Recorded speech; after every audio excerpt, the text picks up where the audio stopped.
Hi, my name is Alex and welcome to English Rewind, Episode 8. Whenever I speak with people who are learning English, it's always interesting to hear their thoughts on accents. When learning a new language, some people don't worry about their accent, while others try their best to speak without an accent.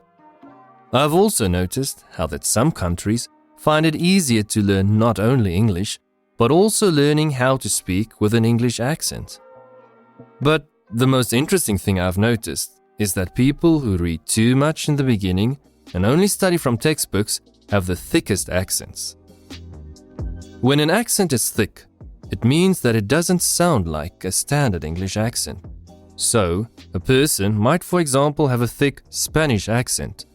This means that the person pronounces the English words the way they would when speaking Spanish. It is possible to have a thick accent even if you are a native English speaker. I've heard people from America, Canada, Australia, New Zealand and England who speak with accents that aren't always easy to understand. Being from a native English-speaking country doesn't mean the person will always speak with a standard accent. But in the same way, I've heard people from African, European and Asian countries who speak with better accents than some Americans do. I don't have a problem with American English or the American accent. But what I don't like is how many people think that Americans, especially North Americans, don't have an accent. That somehow American English is the perfect way to speak. But the truth is, everyone has an accent. It's just that North American English has the most popular accent because of Hollywood and television. But speaking with another standard type of accent doesn't mean there's something wrong with your English. I personally like standard British English more than North American English. The other day I was on YouTube and watched a video that made me both laugh and feel angry at the same time.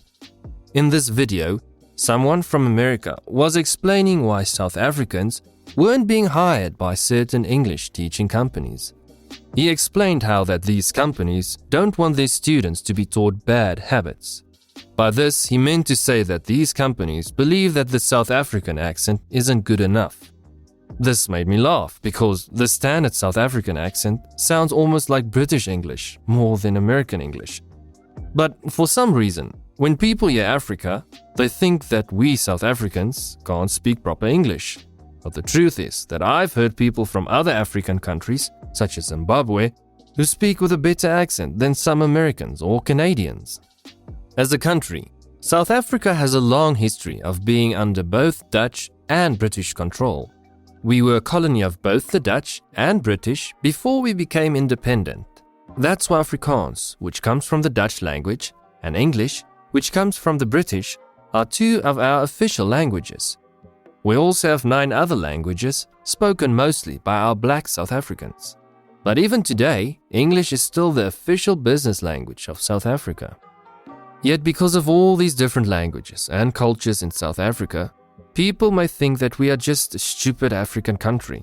But I know that the standard South African accent is just as understandable and acceptable as the New Zealand, Australian, Canadian, and even American accent.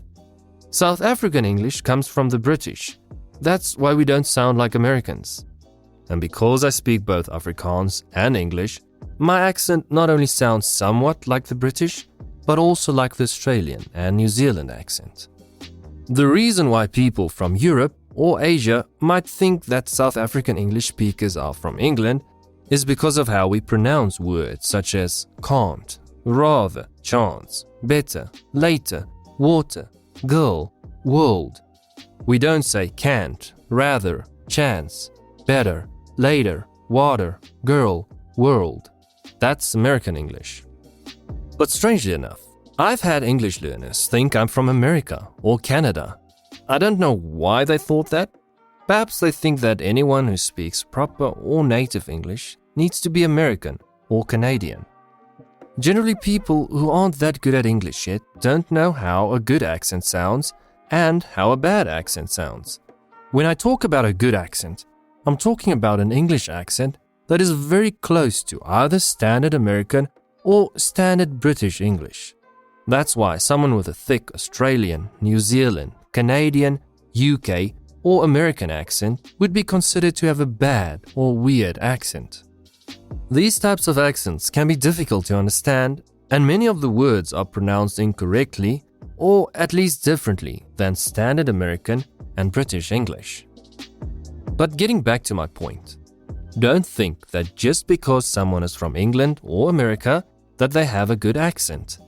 And don't think just because someone is from another country, such as South Africa, that they have a bad accent. There are many acceptable accents, even though North American is the most popular one. Just don't go around saying things like, I speak like North Americans, so I don't have an accent. That's impossible. Everyone has an accent, and you can learn whichever one you like. Just remember that you can't learn an accent from a textbook, and the longer you speak English, the more difficult it will become to learn a new accent. So be sure to listen to and copy a good English accent as soon as possible. Don't tell yourself you will fix your accent once you're fluent. This is it for episode 8 of English Rewind. Please remember to have a look at the PDF transcript where everything I've said in this episode has been written down. And if you like the podcast, please subscribe to it.